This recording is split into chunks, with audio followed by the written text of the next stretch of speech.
আজকে রাহুল তাড়াতাড়ি অফিস থেকে এলো আমাকে ফোনের দোকানে নিয়ে যাবে বলে।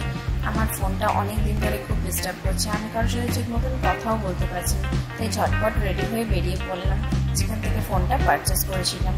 তো কি গরম, দেখতেই পাচ্ছ মুখ চোখ ঢেকে যাচ্ছে রাস্তায়। আর এই হচ্ছে আমার ফোনের শোরুম।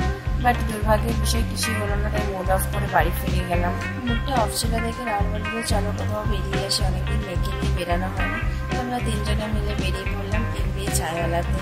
এমবিএ চায়ওয়ালার কাছে এসে আমার মেয়েটা আনন্দে আত্মহারা। আর ও যেহেতু ফার্স্ট টাইম রেস্টুরেন্টে এসছে, তো ওর কাছে এটা অনেক নতুন একটা ব্যাপার আর অনেক বড় ব্যাপার। আর আমাদেরও লাইফের ফার্স্ট দিন এরকম কিছু ঘটলো যে আমরা আমাদের মেয়েকে নিয়ে আসতে পারলাম একটা জায়গাতে। তো খুবই হ্যাপি লাগছিল আজকে। ভগবান অনেকদিন পরে একটা স্বপ্ন ফুলফিল করে দিল। তো এইভাবেই আমরা এনজয় করলাম আজকের দিনটা। তারপরে গাড়িতে তেল ভরিয়ে বাড়িতে চলে গেলাম। ওকে চলো, টাটা, বাই।